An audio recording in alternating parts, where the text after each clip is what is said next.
Au sein de la société Origina. Je suis accompagné aujourd'hui de mon collègue Hervé Parrain, qui est quant à lui le directeur commercial France au sein d'Origina. Bon, Hervé, je vais te laisser te présenter un petit peu plus en détail. Oui, bonjour Clément, bonjour à tous.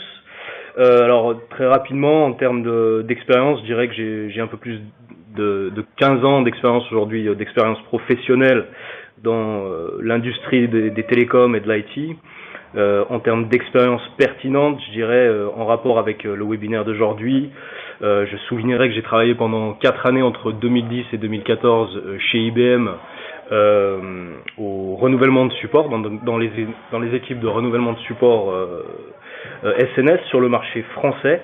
Donc j'ai traité des gros renouvellements comme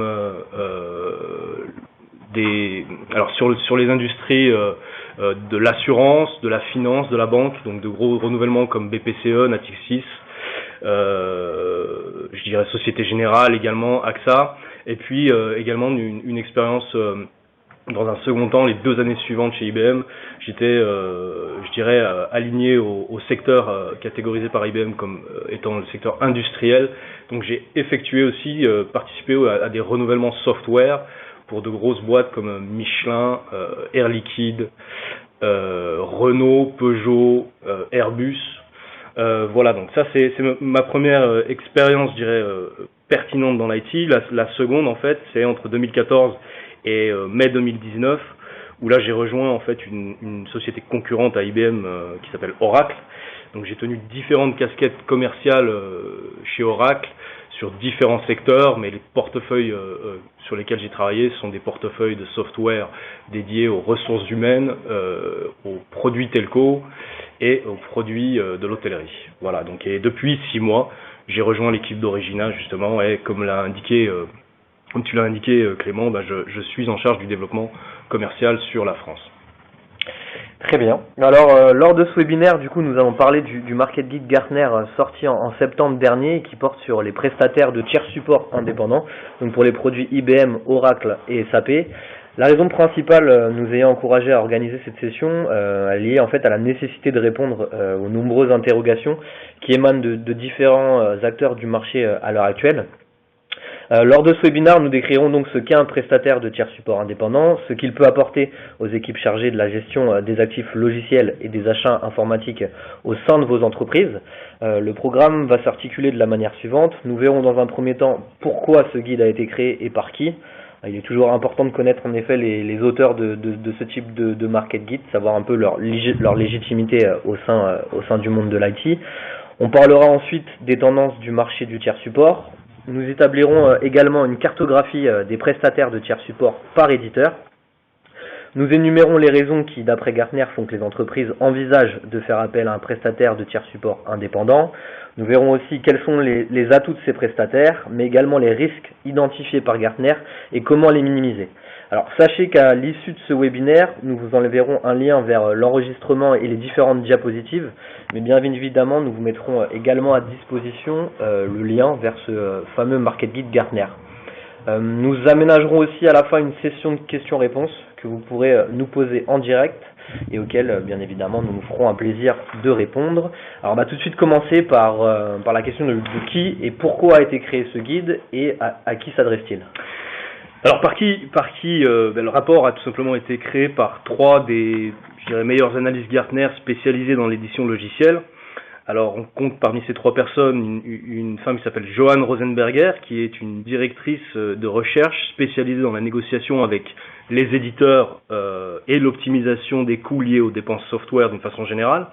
Ensuite, on a une personne qui s'appelle Rob Wilkes, qui lui est spécialisé, je dirais, dans les négociations avec les éditeurs et l'optimisation des coûts liés aux maintenances et supports software, et notamment pour l'éditeur Oracle.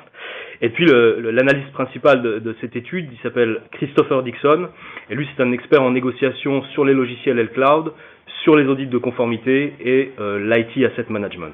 Alors une remarque, j'ai quand même eu la chance d'assister à un salon Gartner IT Sourcing et Procurement à Londres il y a un peu plus d'1 mois, et je ne peux que, je dirais, suggérer à nos auditeurs de participer, s'ils en ont la possibilité, à l'un de ces événements pour prendre la mesure de l'expertise de ces analystes. Ensuite, pourquoi ce guide a été créé ? Eh bien, tout tout simplement pour je dirais, répondre aux interrogations croissantes du marché sur l'industrie du tiers support indépendant. Alors Gartner a positionné ce guide premièrement comme un indicateur de l'évolution de ce secteur et deuxièmement surtout comme un outil d'aide à l'évaluation des différentes solutions de support indépendant pour les entreprises. Alors enfin, à qui s'adresse ce guide? Eh bien tout simplement, je dirais d'une façon générale, aux décisionnaires impliqués dans la gouvernance logicielle des entreprises. Donc cela concerne les leaders des organisations achat, sourcing, procurement IT.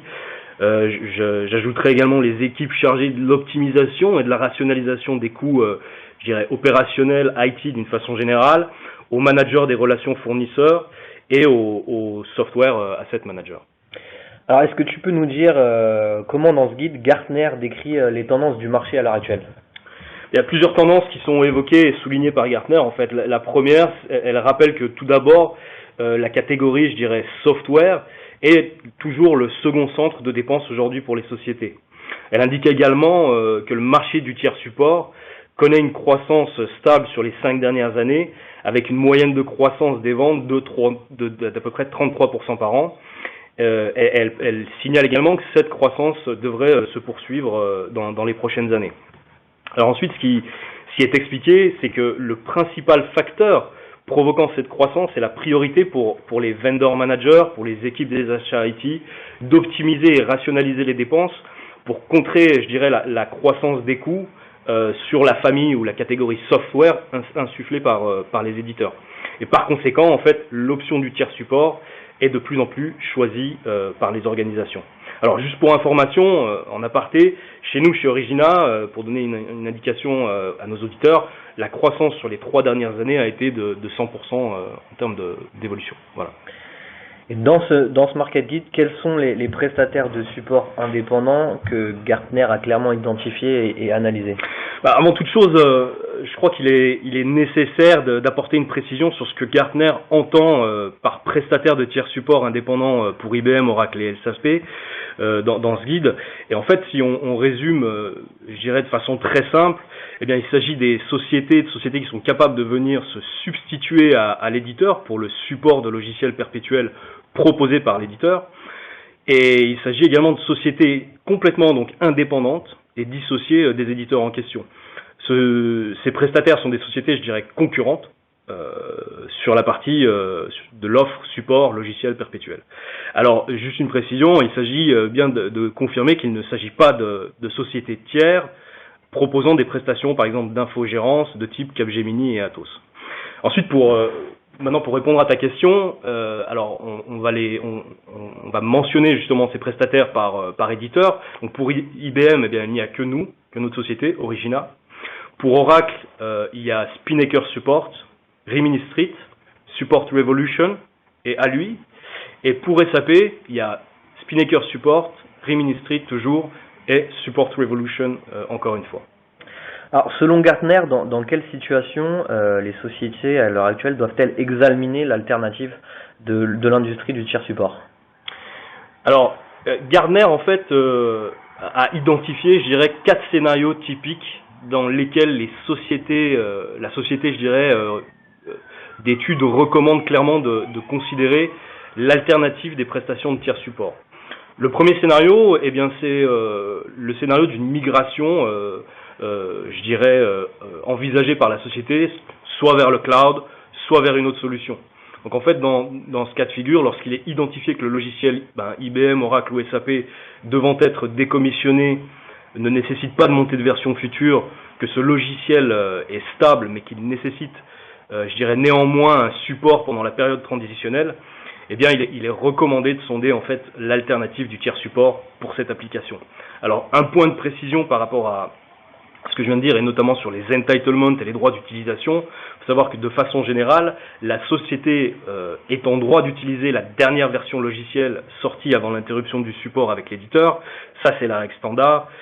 Cependant, Gartner conseille quand même de réviser les contrats pour s'assurer qu'il n'y ait pas de clause contradictoire à cette règle standard. Alors, par expérience, chez nous, chez Origina, pour l'éditeur IBM, nous n'avons jamais rencontré un cas de figure où il y a une règle justement qui s'oppose à cette je dirais, loi standard. Le deuxième scénario, en fait, est celui d'un cas où le support est considéré comme ayant très peu de valeur pour la société. Et ce que Gartner entend par là, c'est une situation où la société ouvre de très faibles volumes d'incidents, par exemple, ou encore la société constate que la qualité du support fourni par l'éditeur ne correspond pas aux attentes. Alors ça peut être lié au ratio, par exemple, de quantité de tickets résolus par rapport aux quantités de tickets ouverts, ou ça peut être lié aussi au délai et temps mis pour résoudre les incidents par l'éditeur. Alors nous, ce que l'on essaye de mettre en place régulièrement lorsque on a une consultation avec un nouveau prospect, c'est de savoir combien de tickets, par exemple, ont été ouverts sur les 12 derniers mois. Et lorsque la plupart du temps, en fait, lorsque la société interrogée fait cette analyse, eh bien, on se rend compte très vite que le coût du ticket peut être assez important, assez ahurissant. Le troisième scénario, eh bien, lui, est lié à une absence de garantie et de protection des prix. Donc avec l'éditeur de logiciel, à moins d'avoir négocié des protections tarifaires sur un contrat cadre pluriannuel de type ELA, ESSO, MCO, ou en sortie de contrat, eh bien la société n'a aucune visibilité sur les augmentations de tarifs sur les prochaines années. On ne sait pas si ça va être 2, 5, 10% ou plus. Et donc dans ce cadre-là, il est difficile de prévoir un budget dans un tel contexte, et Gartner recommande éventuellement d'analyser les options du tiers support offertes par les prestataires de tiers support dans ce contexte. Et justement, quelle est la politique d'Origina à ce sujet ? En fait, nous, on part du principe que plus nous supportons le logiciel d'un client dans la durée, plus nous sommes familiarisés, je dirais, avec l'environnement technique de l'application.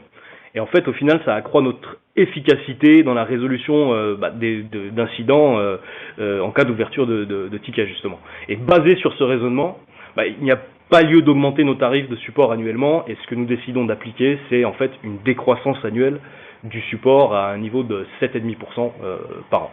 Voilà.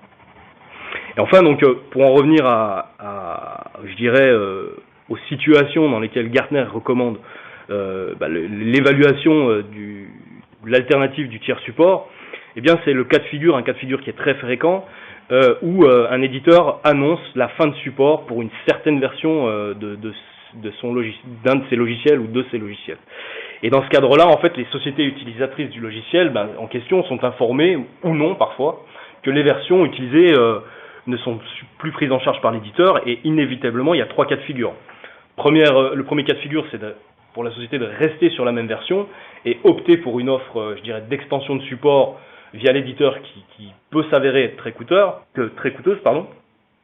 Le deuxième cas de figure, c'est d'effectuer une montée de version qui peut également s'avérer être très coûteuse en termes de ressources attribuées à cette montée de version, ressources techniques, et aussi chronophage en termes de timing. Et puis la troisième option, c'est tout simplement de rester sans support. Et en fait, dans ce cas-là, dans l'hypothèse où le client souhaite rester sous la version actuelle du logiciel concerné, étant obsolète chez l'éditeur, eh bien, la société de recherche recommande d'étudier l'alternative des prestataires de tiers support pour ce logiciel. Est-ce que tu peux du coup contextualiser tout ça sur l'éditeur IBM en particulier ? Ouais, en supposant que pour un produit alpha, le client décide de poursuivre l'utilisation de sa version devenue obsolète chez IBM, il a potentiellement 4 choix. Le premier, c'est d'interrompre complètement son support et décider de ne plus payer l'éditeur. Donc, plus de support, mais il ne paye plus. Il peut, dans un second temps, seconde alternative, eh bien, continuer de payer uniquement sa redevance standard annuelle SNS, donc support et subscription, à IBM. Et en fait, dans ce cas-là, il n'aura plus accès au support s'il ouvre un incident. Et en fait, il paye au final tout simplement sa redevance pour se laisser l'accès aux futurs upgrades. Donc, il paye IBM, n'a plus de support, mais accède aux montées de version. En gros, c'est ça. Le troisième cas de figure, c'est qu'il peut, en fait, en plus du paiement de sa redevance SNS que je viens d'expliquer, eh bien, demander une extension de support sur sa version logicielle, soit chez IBM, et dans ce contexte-là, soit chez Origina. Donc, en fait, dans ce cas de figure, il paye 2 niveaux de frais de support différents, le SNS chez IBM et du support étendu soit chez IBM, qui généralement est plus cher, ou chez Origina, où il peut réaliser des économies substantielles. Et le dernier cas de figure, eh bien, il peut tout simplement envisager de substituer complètement son support SNS IBM par le support d'Origina, Et dans ce cas-là, ils payent un support uniquement à notre société, et qui est en moyenne beaucoup moins cher que l'offre SNS IBM. Les économies réalisables sont en moyenne à un niveau de 60%. Et il se donne dans ce cas-là la possibilité d'avoir accès à toutes les versions software existantes avant la date d'interruption du support SNS IBM. Alors dans le guide, pourquoi Gartner recommande l'évaluation des sociétés prestataires de tiers support dans ces scénarios? Est-ce que tu peux nous donner les raisons? Il y a plusieurs en fait, je dirais, avantages avancés par Gartner dans son évaluation. Donc le premier avantage, je dirais, est lié à la baisse des coûts. Donc, comme on vient d'en parler, en fait, les entreprises, selon Gartner, peuvent économiser en moyenne 50% sur le prix de leur contrat de support actuel fourni par les éditeurs.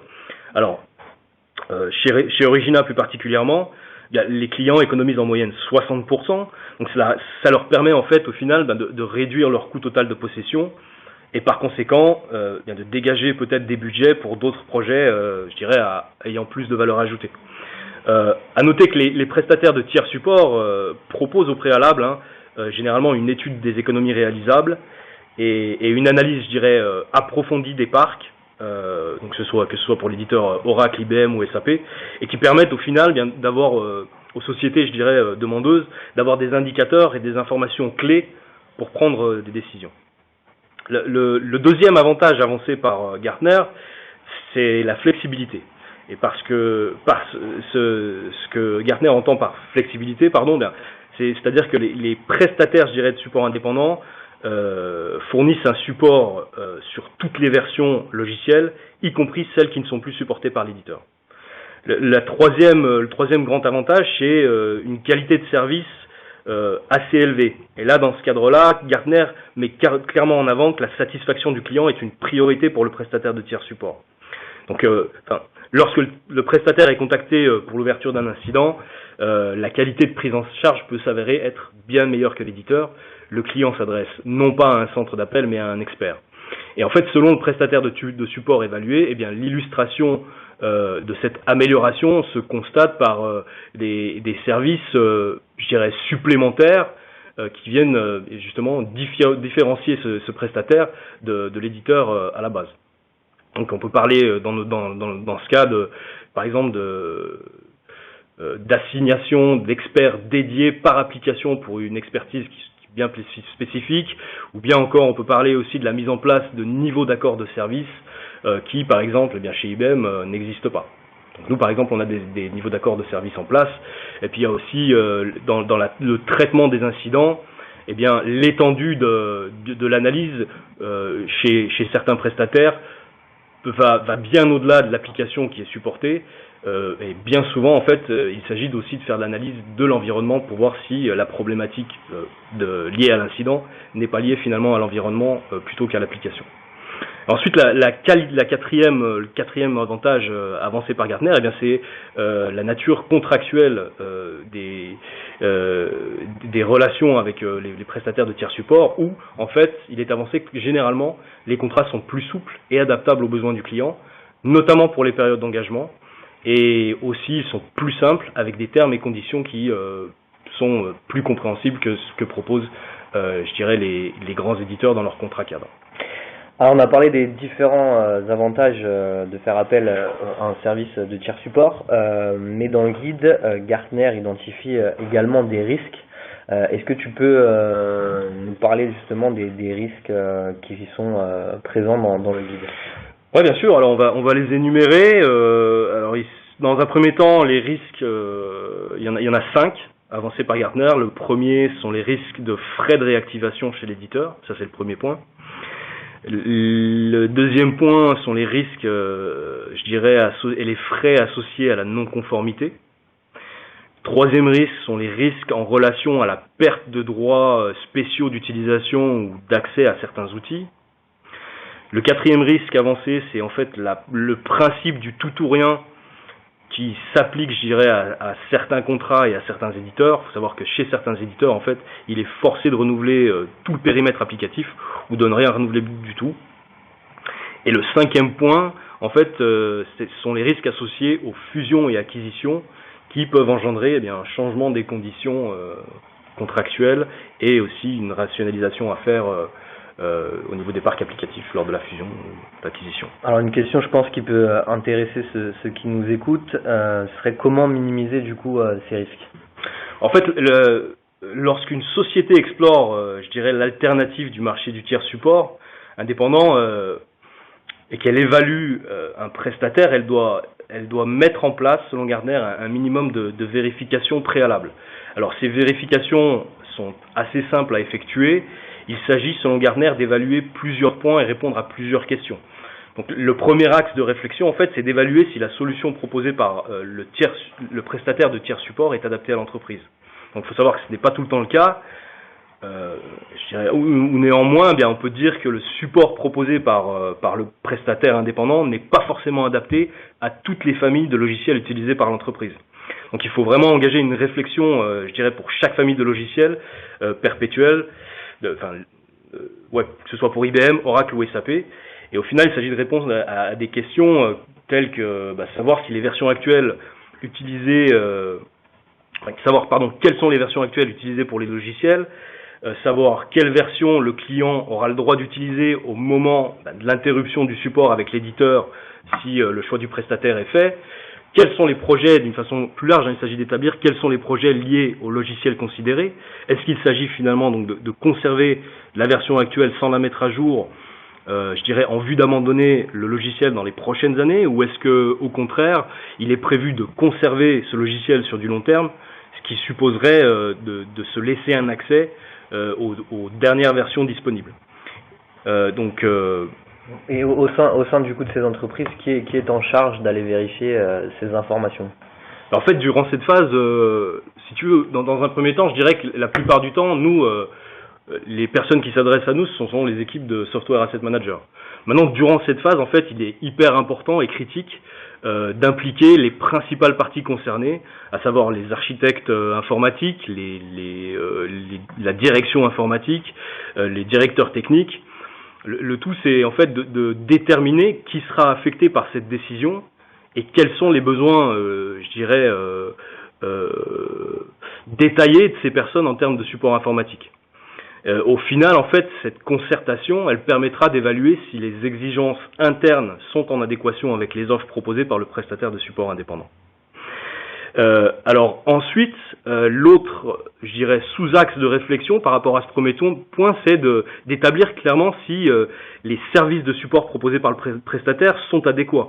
Donc ce point touche clairement aux services fournis. L'aspect financier n'est pas le seul aspect à rentrer en jeu. Il s'agit d'établir si le support fourni par le prestataire de tiers support sera identique ou de meilleure qualité que celui apporté par l'éditeur. Et dans ce cadre-là, ce que recommande Gartner clairement, c'est de mettre en place des tests ou des démos de support avec le prestataire ou d'avoir au moins des exemples détaillés d'incidents résolus. Et le deuxième point, c'est que l'entreprise de recherche et d'études recommande également en fait aux sociétés de demander des références et des témoignages clients. Alors le deuxième axe ensuite de réflexion, c'est de savoir quelles sont les économies réalisables. Et sur ce point, en fait, ce qui est indiqué, c'est que tous les prestataires indépendants réalisent et remettent généralement gratuitement une analyse complète des prix, détaillant les dépenses actuelles du prospect par rapport à ce que lui coûterait le support indépendant. Et en fait, cette analyse, si tu veux, elle exige des renseignements sommaires, je dirais, sur les logiciels installés. Ce sont des informations qui sont assez simples à obtenir. On parle là je dirais, d'informations telles que les références, les quantités, les volumes, les versions. Et en fait, chez nous, chez Origina, pour illustrer ce que je viens d'expliquer, on appelle cette phase l'étude de faisabilité. Et en fait, dans ce cadre-là, l'un de nos analystes des prix peut réaliser des projections sur 1, 3 ou 5 années. Donc à partir en fait de ces deux premiers points, la société est, je dirais, en mesure d'établir une analyse des risques et des avantages. Et le dernier point en fait sur lequel Gartner met l'accent, c'est la nécessité de limiter les risques de non-conformité en se préparant pour éviter d'éventuelles déconvenues en cas d'audit. Et là, dans ce cadre-là, les préconisations sont assez claires. La société d'analyse, elle recommande clairement conduire un audit interne sur la conformité par les équipes de software asset management et d'utiliser l'expertise sur la conformité éventuellement du prestataire de tiers support indépendant si la société, je dirais, est déjà cliente d'un prestataire de tiers support et si le service naturellement est proposé par ce prestataire. Et le dernier point sur laquelle la société, sur laquelle Gartner met l'accent par rapport à ce point-là, eh bien, il s'agit aussi de considérer les fournisseurs de services et d'outils du software asset management. Bah écoute Hervé, merci pour toutes ces précisions. Alors l'analyse de ce guide touche à sa fin. Nous allons maintenant passer comme convenu à la session des questions-réponses. Alors je crois qu'on va vous poser une question, voilà, savoir si à l'avenir vous seriez prêt du coup à utiliser du tiers support indépendant ou non. N'hésitez pas à nous faire parvenir également vos questions, on fera un plaisir d'y répondre. Alors je vois déjà qu'on a une première question concernant la loi du tout ou rien.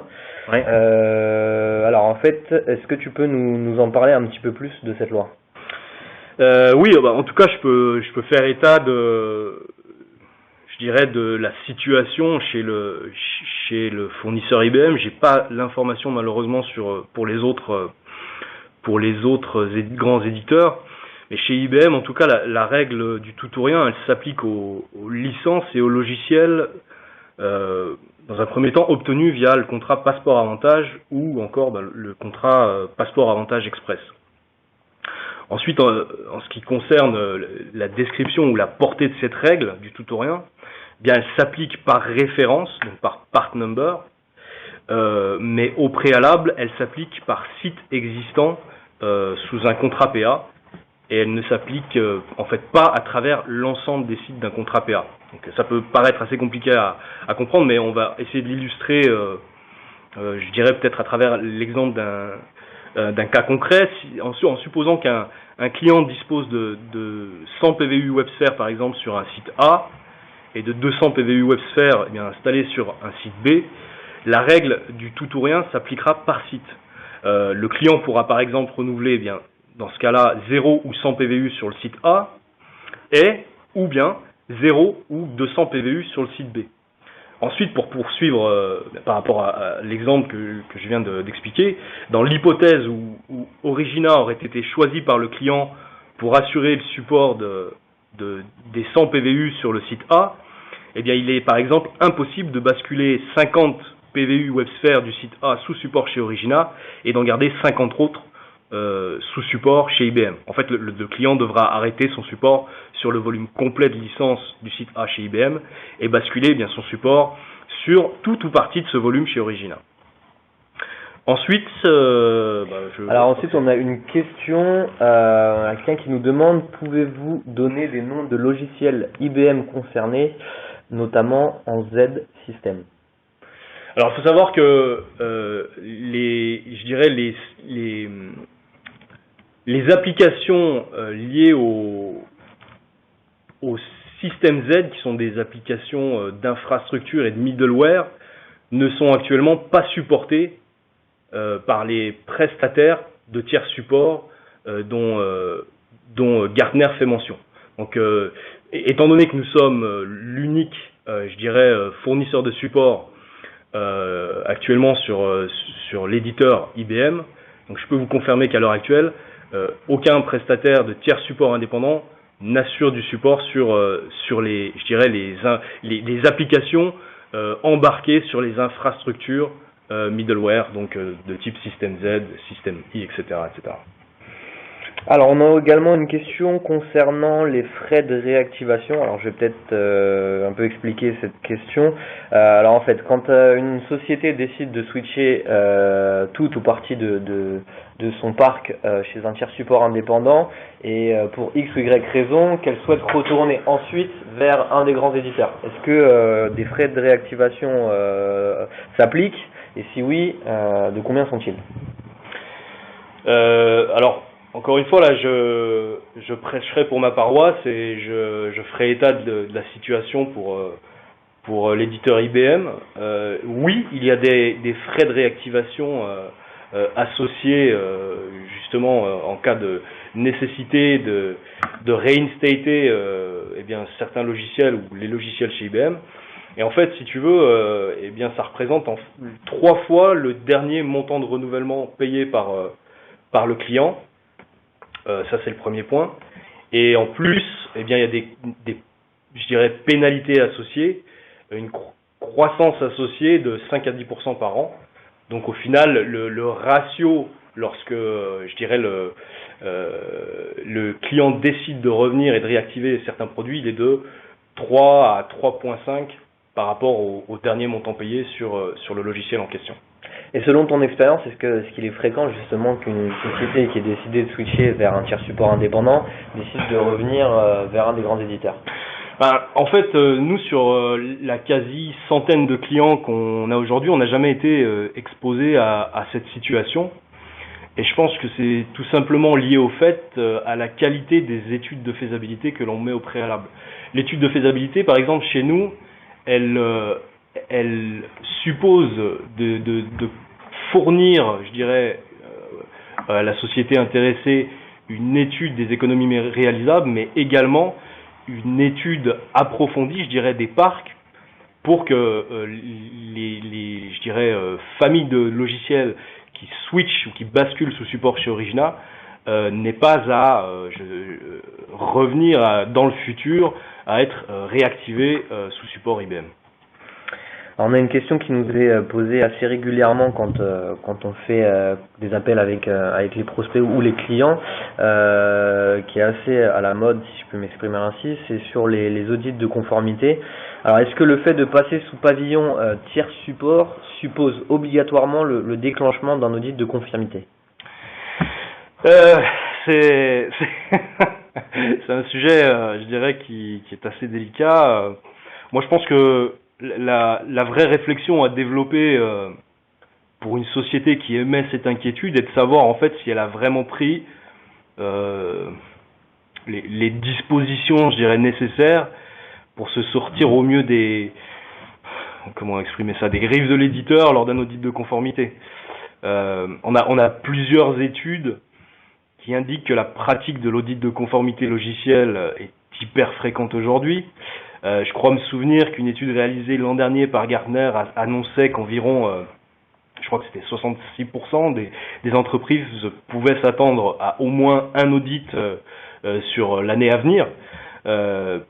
J'ai une autre étude, je crois, qui a été menée par une société de recherche qui s'appelle IDC France, qui indiquait aussi, je crois que sur la France, en fait, 60% des entreprises subissent régulièrement des audits de conformité commandités par les éditeurs de logiciels. Donc, cette réalité, elle indique plusieurs choses. C'est que, dans un premier temps, les audits de conformité représentent aujourd'hui concrètement un vrai relais de croissance complémentaire pour les grands éditeurs, et également souvent une pratique pour forcer à générer du new business.